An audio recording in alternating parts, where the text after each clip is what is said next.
So when you're feeling all that pressure and stress, I think being able to ground yourself in the why you do this work, and if you really believe that the arts are needed for a healthy society, um, you you pick yourself back up and you keep on going.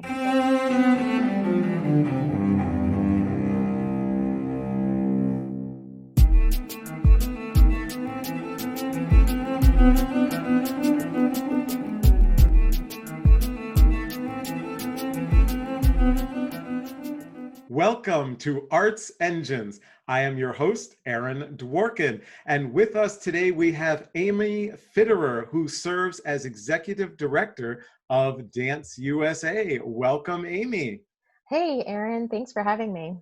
Oh, it's great that you're here. I thought I would actually just delve right in. And for those of our viewers who may either not be familiar with kind of, service organizations or that kind of role, could you just kind of share a little bit more, what does Dance USA actually do as an organization? And within it, what do you really view as your primary role? Oh, sure. So Dance USA is a national arts service organization, which is very similar to many other industry associations in this country. We do convenings, research, advocacy, and we also do archiving. And these are very common across associations in and outside of the arts world. Convenings, bringing people together both in person with a national conference, but throughout the year in member networks, virtual calls, meetings, and listservs to share information and peer support. We also do a lot of professional development, education on the latest issues in the field, or bringing in guest speakers. Our research is around tracking industry trends, financial trends, and operations trends for the member organizations. And then occasionally we do studies such as compensation studies, the impact of the holiday shows on a season, or smaller studies on specific member groups. We also track all the known not-for-profit dance ensembles in the United States through our directory of nonprofit dance ensembles, and that includes not just those with 501c3 status, but fiscally sponsored groups as well. Our advocacy is mainly focused at the federal level. We do maintain a registered lobbyist on staff. And as a 501c3, many people forget that you can do a decent amount of lobbying. So we are up there with our colleagues in the different disciplines, advocating for the arts funding, for arts education, for cultural exchange, visa processing for foreign guest artists. We also work with the broader nonprofit community around tracking issues around nonprofit regulations and charitable giving, which of course is a big issue. And then of course, there's issues that have been coming up over the years around media, in particular one around wireless microphones. And so we've been doing work at the FCC over the past few years. So a wide array of lobbying and advocacy issues, which of course during this COVID crisis has really been a big activity for us. And then we have a new fourth core service, which is archiving and preservation. A long-standing national group called Dance Heritage Coalition has integrated into Dance USA. And now we have a whole group of archivists as part of an archiving affinity group, and we have a department of archiving. And so we work with dance organizations to help preserve the story of dance in America and make sure that we're not losing all the great work that has happened. And then we do a variety of other programs like associations do. We have regranting, we have a national mentorship program, we have a task force on dancer health, and so on. So for an organization of only 10 to 15 staff, we keep ourselves pretty busy. Well, I can only imagine that's a whole lot. So, and so kind of before I just tap into kind of how do you view your role and kind of what do you do given that extremely broad, sphere of responsibilities to the field. But just before that, you shared about all of the dance ensembles and organizations are out there, maybe not even fully 501c3s. Right. For our viewers, what is that landscape like ballpark, either how many dance ensembles are out there or what is the fabric of dance in America? Yeah. So I cannot give you an exact number, which is all part of the story. So much dance and so much art making is happening at small budget levels, pickup groups, independent artists who get dance groups together, dance artists together for a show or a particular project. But as you start to get larger in size, it's much easier to track and count you.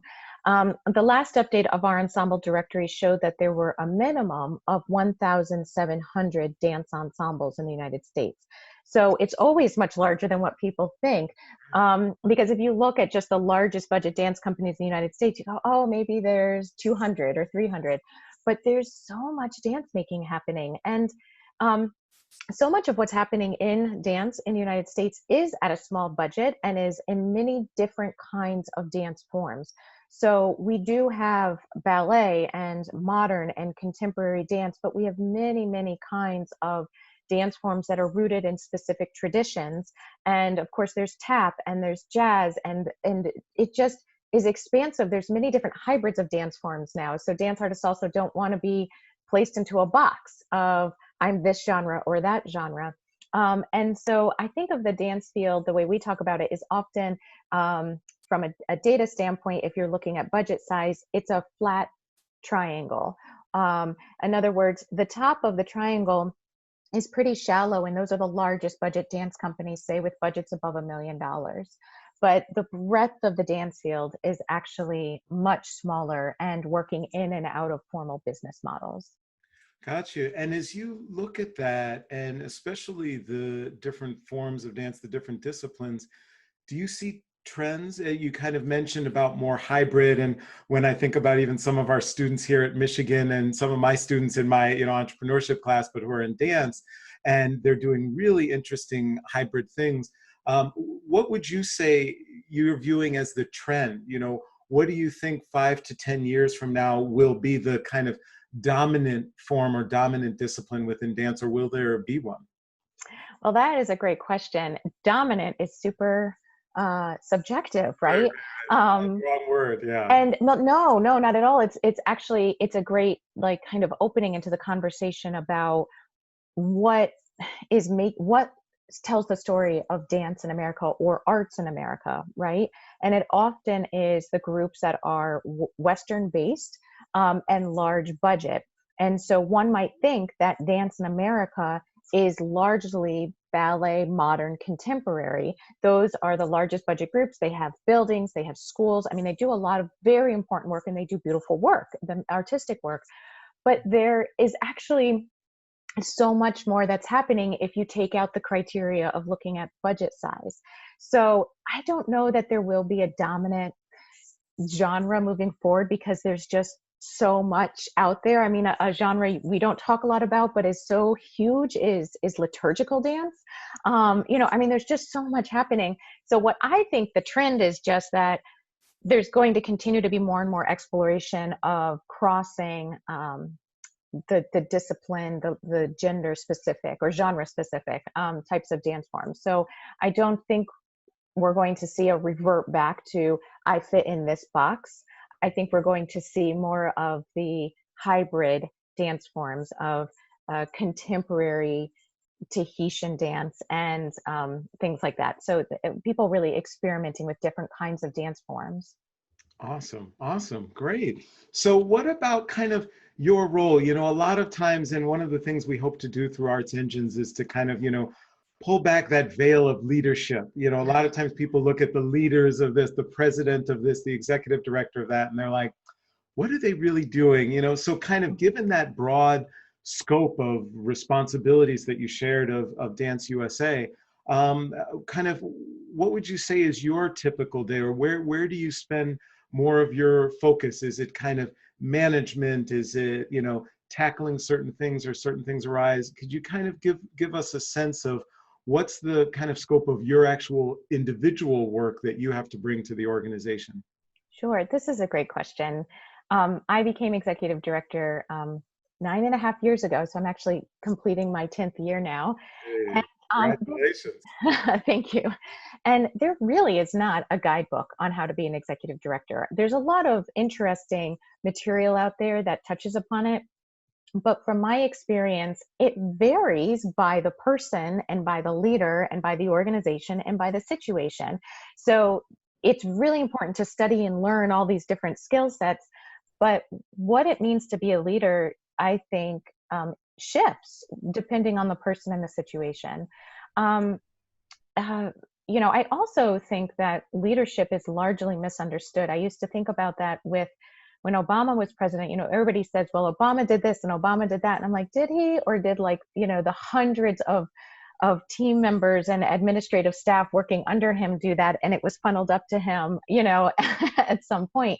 So I think there's a lot of misconceptions of leadership. For me, I have a very, very personal. One of the things is that I came in, for me, kind of young as a leader. There certainly are leaders who come in their 20s, and I was 31, stepping in to run a national association, and I had not been an executive director before. So I wasn't really able to look back at past experience and say, oh, I know how to solve this problem. Oh, I've been here before, and this is an iteration of that. And we were hit right off the bat with really big discussions and issues that we had to tackle because the society is changing, the arts field's changing. And I found that getting very clear very quickly on what my values were made a huge difference. If if I could make decisions consistently in line with my values, um, then things seemed to be moving in the right direction, and people started to understand um, that they could trust me, that they understood that I was taking certain factors into account. And so I think leading through values has really been very helpful to me. And even in this time of crisis, they're always there. So when it's very confusing, and you could see multiple options of ways to go, and there's a lot of pressure on how you should move, if you can just take a moment and assess your values, and try to make the most thoughtful and high integrity decision in line with your values, I think that really helps. um, and Awesome. then my day to day is a real mix. Some executive directors have deputy directors or sort of a number two. Dance USA and many nonprofits, and don't. And so I'm anywhere from spending almost all day in one-on-ones with my team members, to external, talking with boards, talking with funders, speaking with other leaders in the field, participating with my colleagues and other service organizations. So it's constantly a balance of internal, external juggling. Got you. Got you.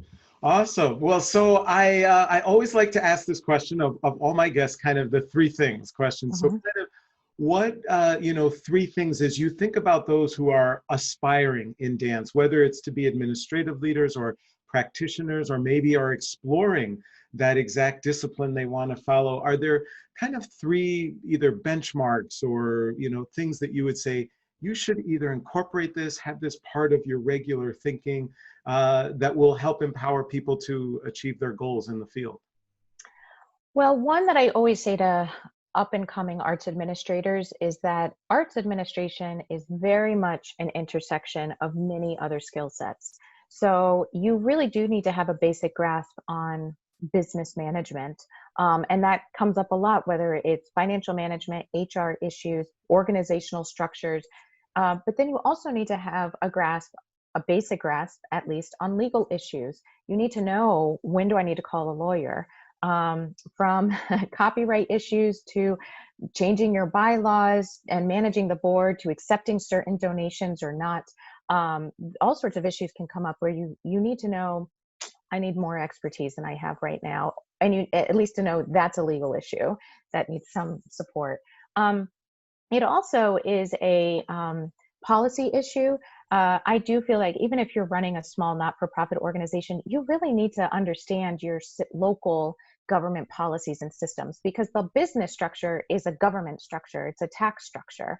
And so understanding how things may be shifting at the local, state, and federal level, they actually do impact your operations. And so staying attuned and being able to understand to a certain degree policy issues, I think, is very important no matter what kind of arts organization you're leading. And then the last one, which is, I don't know, it may sound like a given, but it's it's understanding the role of arts in society, being a little philosophical. Um, I think a lot of times these jobs really do get very hard. And maybe it's also because we're in the arts and we're very dramatic and things are very serious all of the time. And so it's Yeah, like, this pressure, right. which has been kind of a strange benefit of being in such a very real crisis, is that real drama is what sticks around, and all that other stuff, you go, oh, that actually wasn't as serious as it seemed, right?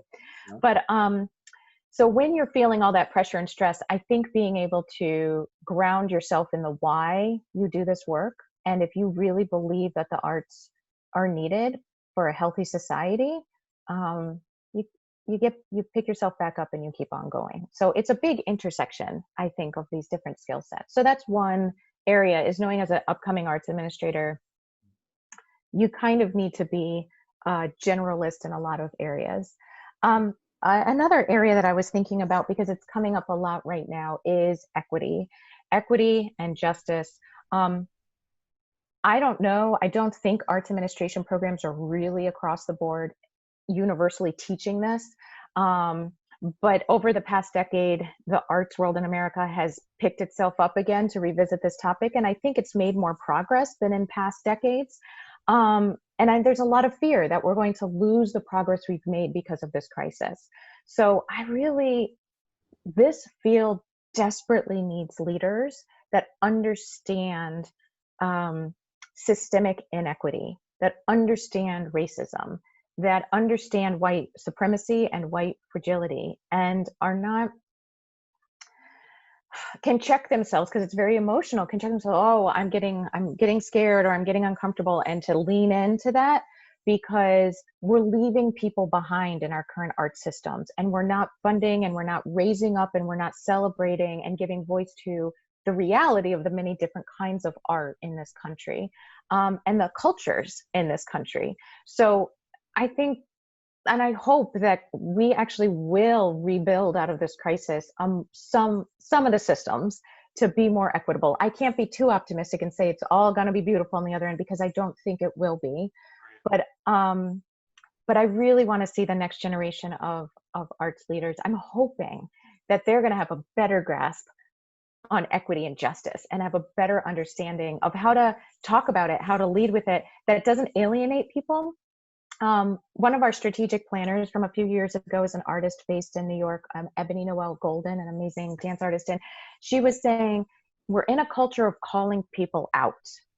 And she really wanted to push us to think about a culture of calling people in, so that even though not everybody's a good actor, not everybody's behaving well, not everybody has good belief systems, at the end of the day, we do need to strive towards a future where we're all together. And so I really value that calling people in.